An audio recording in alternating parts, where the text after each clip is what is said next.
Without a vision, the people perish. Welcome to Vision Plus, a program featuring a positive outlook, dealing with everyday situations of marriage, children, and business. Believing Philippians 4:13, I can do all things through Christ who gives me strength. Teacher, author, speaker, delighting audiences from New York to Sacramento with a heart and message for the people today. Bonnie would like to remind you of the 800 number on the screen. Please feel free to call at any time throughout the broadcast and share your concerns. Leave your prayer request and someone will pray with you. And now, teacher, author, and speaker. Hello and welcome. I'm Bonnie Libhart. You're watching Vision Plus. Without a vision, the people perish. And we have a vision here on Vision Plus to welcome all the people from other countries, because there's about 80,000 people around here that are engineers, and then there are visitors that come from other countries, and some of them I had not been aware of. One, Baku, Azerbaijan, and I had to look up the spelling and the pronunciation, and also where it was located on the map. And you've seen it. It's very near Iran, Caspian Sea, Georgia in Russia, and then, of course, Russia, the former Soviet Union. And we have a person here that is the voice of World Radio. What am I saying? Radio Free Europe. Yeah, you had to correct me, I know. It's now called Radio Liberty. And he is a host of a radio talk show, and has many other avenues. He's here as part of the Open World Conference that they're having summer 2009 at the University of Alabama. Welcome, Ziga. Thank you very much for those words. Hello, everybody. Hello, dear viewers. Well, tell us a little bit about, we'll start with yourself, and how you happened to come to UAH for a week. Of course, he had to go by CNN in Atlanta, and then he had to go by Chattanooga so he could see the aquarium. But we have him here for more days. Tell us about yourself. First of all, I'm not a king. I'm the simple man from Azerbaijan, from Baku. I'm working as a radio DJ from 1995. And after 12 years in 2K7, I go to the Radio Free Europe, Radio Liberty, and till now hosting the weekdays, 2 hours talk show after week. Excuse me for my English. You're doing great. He can also speak Turkish and a few other languages too.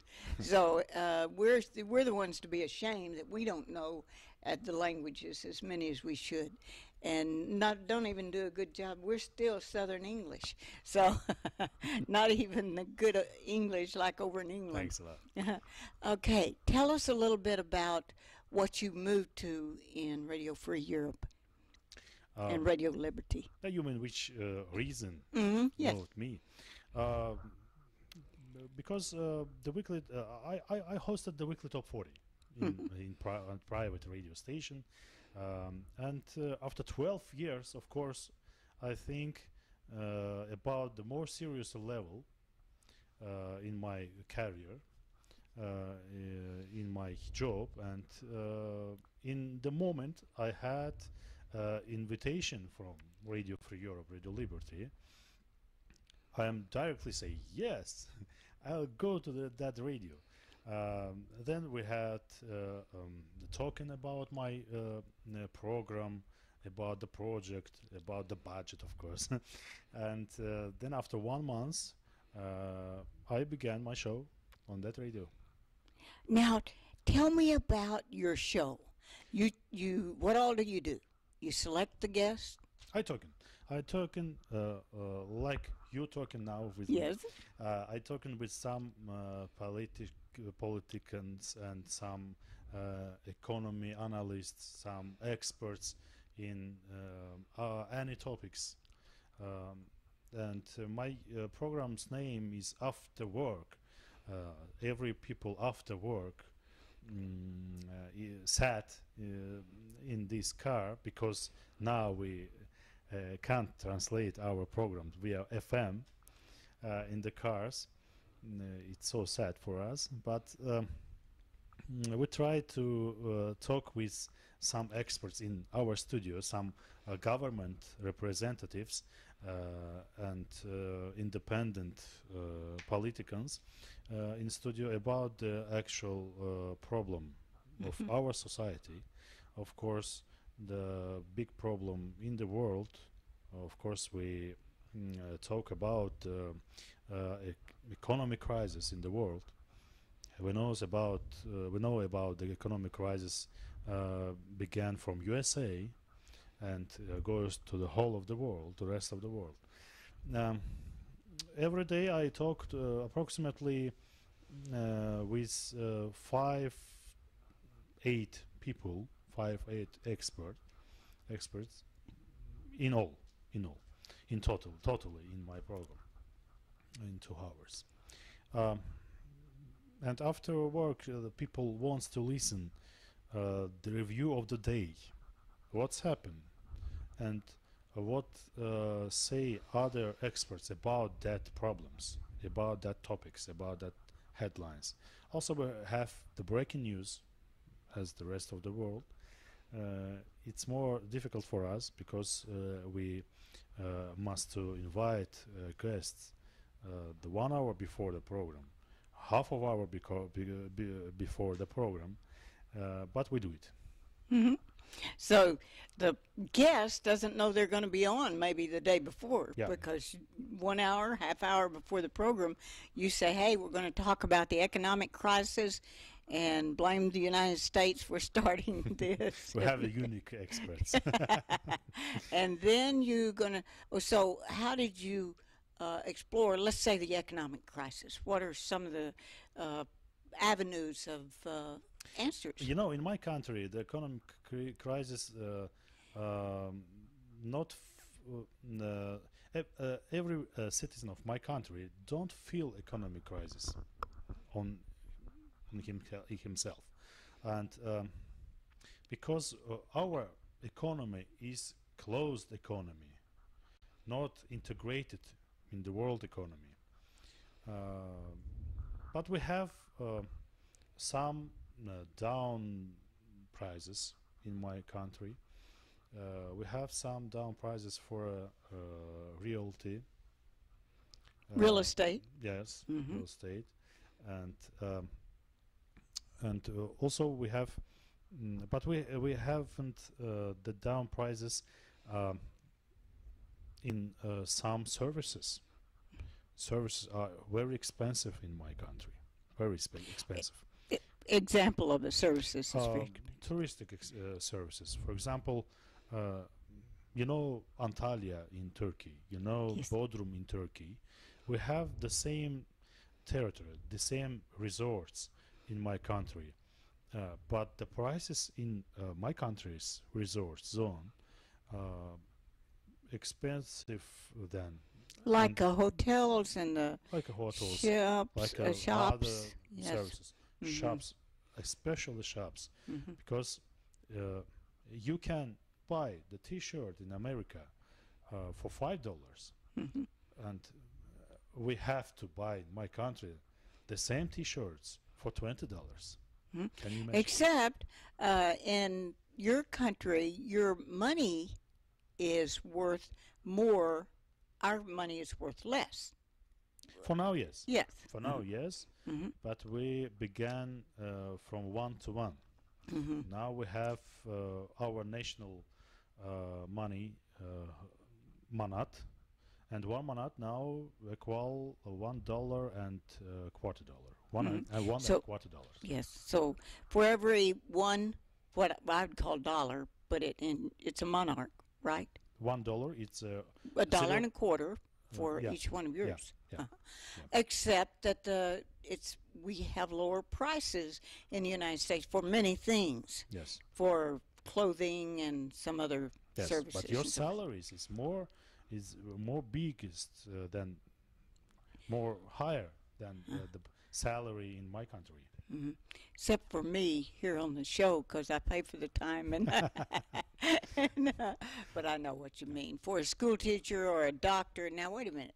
The doctors there are paid less. Now you are actually a medical doctor. You were a Yes. child psychology. Yes. You got your medical degree, and you actually worked for a year, and Yeah. then found out that wasn't the direction you wanted to go with your life. You sound like another person here in the United States.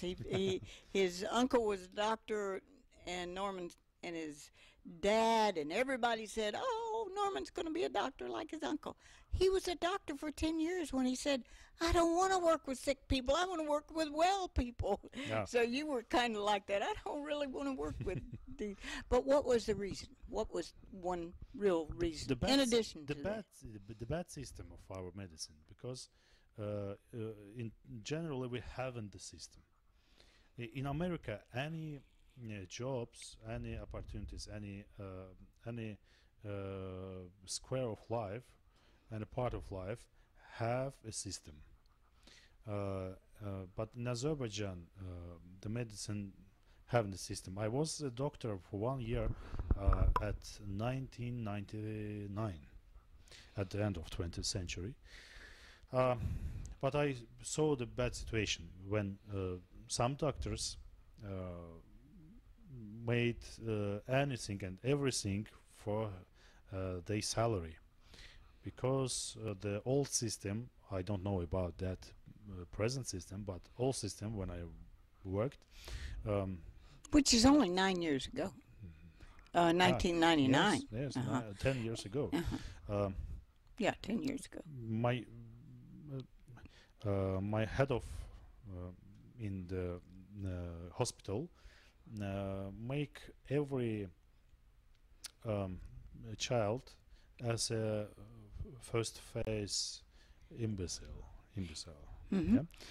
And made them, they had to be sick because the only way you got paid Yes. full salary is to Yes. have 12 sick Yes. children. Yes. And yes, so no you're right. matter whether the child was sick or not, you were encouraged to call them sick so you could get the full salary. Yes, If there yes. are only 6 sick Yeah, children, yeah. you get half salary. Yeah.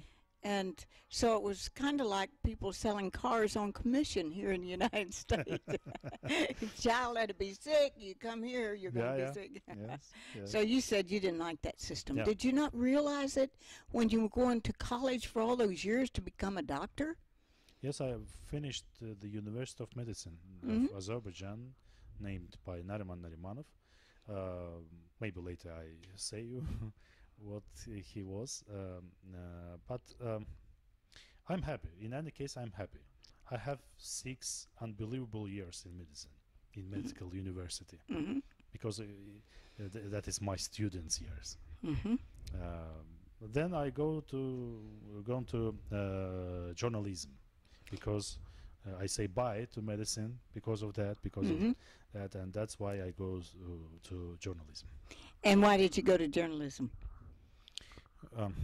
Why you say why? Why? Yeah, why? That's why. That's why. Because of I can't. I'm not tolerant for any non-systematical changes in any part of life. Mhm. Also, I like the rule of law. But if I haven't rule of law in any Rule of law. yeah, yes, in any part of life, we can't increase our level of life, Mhm. of course.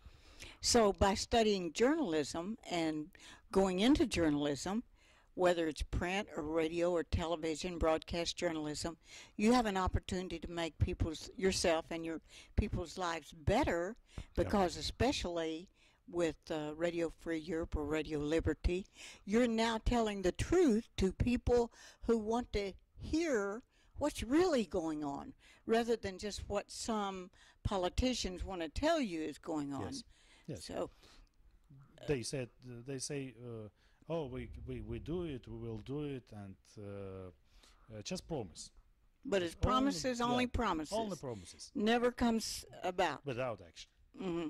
So without action. So you had this opportunity to come over here to do the talk show. Yeah. So you're helping people to realize what's going on. Now, very few horrible events have happened in Baku, Azerbaijan, like we had many places here in the United States that in high schools, one where I actually was teaching in West in Arkansas, near Jonesboro, Arkansas, then Columbine in Colorado, and then, of course, Virginia Tech, and killings that were going on many places.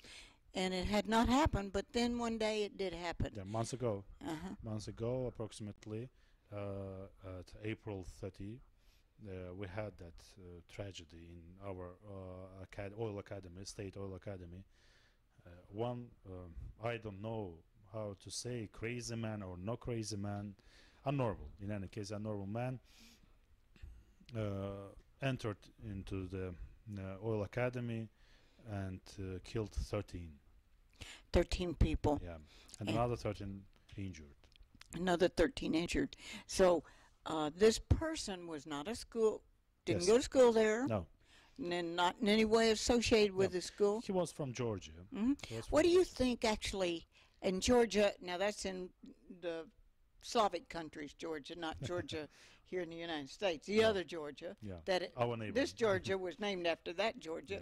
But my brother used to go there in Georgia. But so came over there, which that's actually still Russia. Isn't Georgia still Russia? Or is it an independent state now? Independent state. It is. Independent but state. like Ukraine. We're all independent, but we have the big political and geopolitical problems with Russia.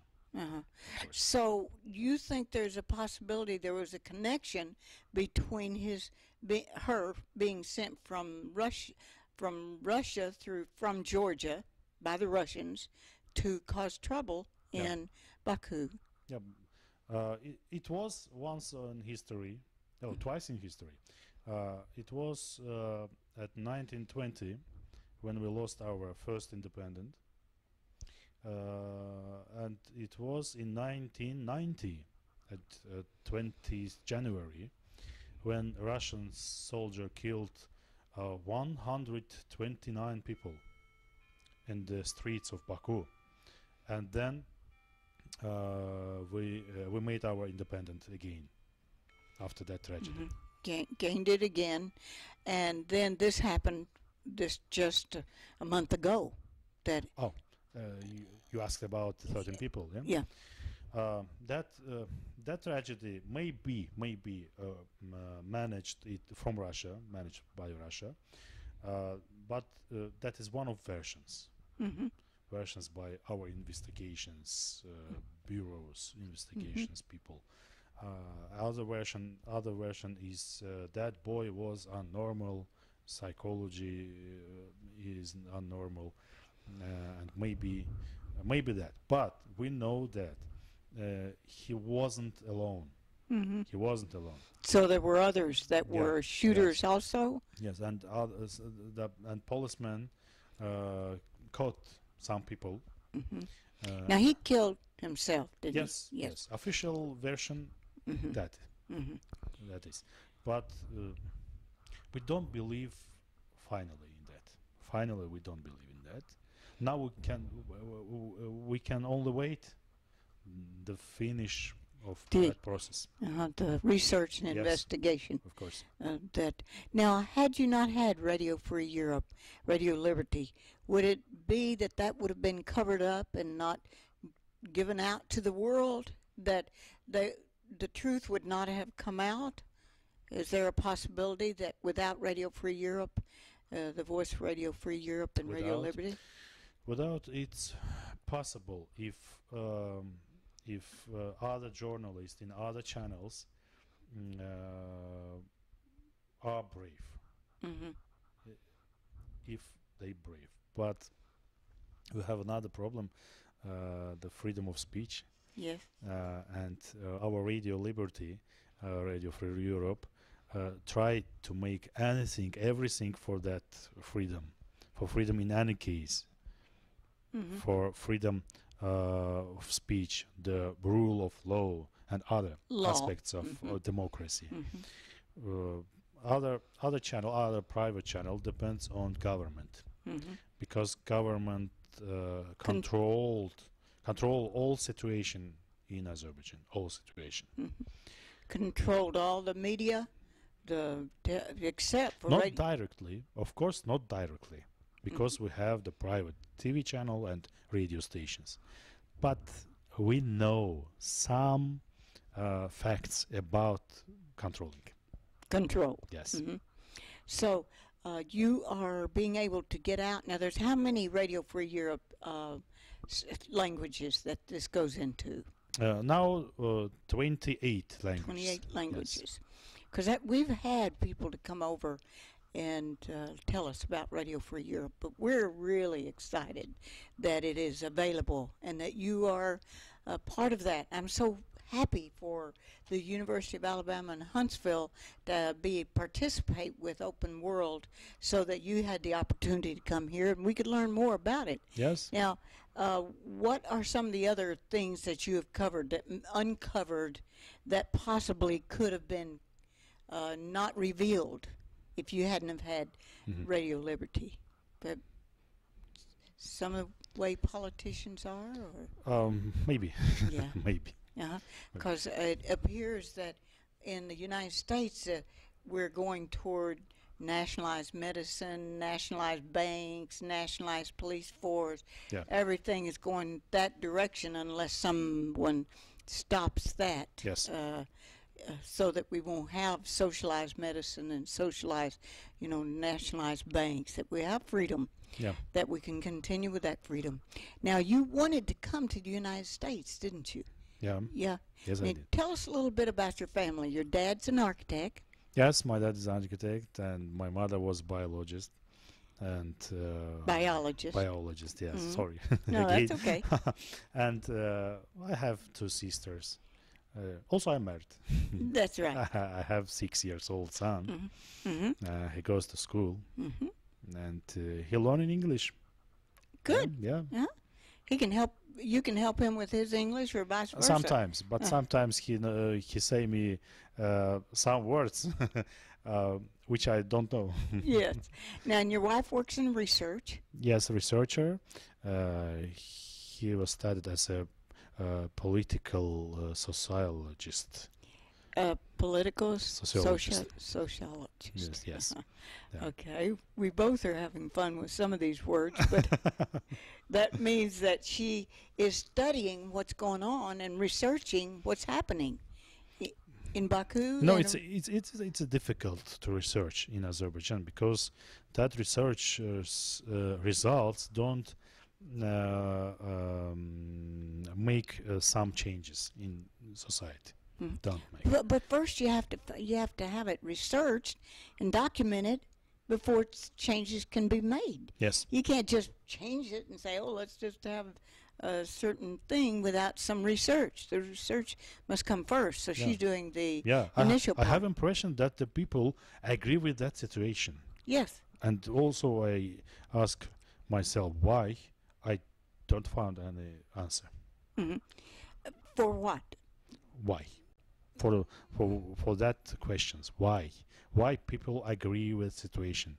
What situation? With that bad situation. With the bad situation. Yes, of course. They won't change something. Maybe the society is conservative. Maybe. It could be. Yeah. So I want you to go through the different avenues that I know our fifth graders probably know this answer, but how do you see capitalism versus communism versus humanism or social humanism? If you asked only about my mind, I know about that anything. But if you mean any people, any citizen in my country, I say you that one. Every people, every man, every woman only wants to live mm, to have a good life. Hmm. It not depends. There are capitalism in my country, the communism in my country, or socialism in my country. It not depends on it. They want they want the good life. And a good life meaning you have a watch you own, you have a country house, you have a condominiums that yours. Yes. So you have the what we in the United States would call the good life. You have that. And Yes, yes, I have, and maybe I can say I have a good life. hmm But So, I am maybe I am alone mhm. around and people around me not happy, Hmm. not happy because they haven't good life. They don't have those things. Yes. Maybe they Yes. don't have their own home or their own maybe The two country cars. house. They haven't country house and lives on condominiums, Yes. apartments. No country house or no No two country, cars yeah. maybe. Of course. So, so you actually are in what we would call, when I was teaching in the Philippines, you would be a very wealthy person to have all of those things. Mhm. You'd be the very upper part of wealth. Is that considered so, like upper class in Azerbaijan? We have some percent of our population as a wealthy people, approximately 5-6% of population. Also, we have 90% of population as a poor. Poor, and Yeah. what does that mean? They they make money, um, not more than $2 per day. Not more than $2 per Per day. day, yes, yes. Can you imagine that? And other people maybe called as middle class. Mm-hmm. I'm middle class, Mm-hmm. but I don't know what will happen tomorrow with me Mm-hmm. and with poor people. Also, I don't know what will happen with wealthy people tomorrow. I don't know. Well, that's true. So we just have to enjoy today. Yes. And one thing you said before we went to church, well, yesterday, that you are a believer. You Yeah. told the man Yeah, I'm a believer. today. Yeah. Yes. So that's the commonality that we have.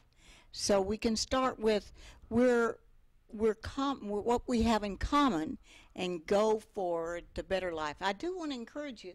I wish I had hours and hours, but I do want to encourage you to think of going to Baku, Azerbaijan, to a tour, because they have all the resorts that they have other places. They have all the beautiful lakes and mountains and things. So it's just a place. If you've never been to some of those countries, then that would be a place you might want to go and tour. And so I just guess I gave your tourist agency a plug there. Yeah. So Sure. so if you have questions, you have a Skype, and maybe we Yes. can call you up Yes, and I ask you have. more. And you have ways we can talk to you, because there's so many questions in my brain Of that course. I'd like to go I wait. and to With talk pleasure. to you about. So I guess you could call our toll-free number, and I could give out your email for other people. Other people. Unless it's simple email. Yes, Dr. Zia in English at gmail.com. All right. That's very simple. Thank you. And thank you for watching. If you want to know more, you say, I saw that guy Zia, very handsome guy. All right, girls, he's married. And that we would like, and I don't think he has any brothers. He has a couple sisters, though. I don't know if they're both married, so you guys might have a chance. But just call 877-823-6886. And that toll-free number, and we will get you in touch with him so you can ask all the questions you still have that we didn't get to answer. I'm Bonnie Libhart, along with Zia Majidli and Tony Libhart. Bless your heart for watching.